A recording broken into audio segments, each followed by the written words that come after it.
തെറ്റ് ചെയ്താൽ അള്ളാഹുവിന്റെ അടുക്കൽ നിന്ന് ശിക്ഷ കിട്ടും, നല്ല ചെയ്താൽ അതിൻ്റെ പ്രതിഫലം കിട്ടും. ഇതൊക്കെ നമ്മൾ പഠിച്ചവരാണ്.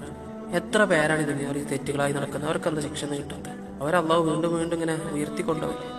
നമ്മൾ പലരും ചിന്തിച്ചിട്ടുണ്ടാവാം. എന്താ നാം മനസ്സിലാക്കണം, അള്ളാഹു സുബ്ഹാനഹു വ തആല റഹ്മാനാണ്.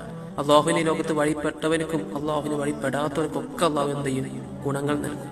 അള്ളാഹു അവർക്കൊക്കെ ഗുണം ചെയ്യും. എന്നാൽ അള്ളാഹുവിന് മറ്റൊരു പേരുണ്ട്, റഹീം. അള്ളാഹുവിന് ഈ ലോകത്ത് വഴിപ്പെട്ടവന് മാത്രം നാളെ പരലോകത്ത് പ്രത്യേകം ഗുണം ചെയ്യുന്നവനായ അള്ളാഹു എന്നതിനർത്ഥം. അള്ളാഹു ലോകത്ത് വഴിപ്പെട്ടുണ്ടല്ലോ, അവനക്ക് നാളെ അവിടെ പ്രത്യേക ഗുണം ചെയ്യും.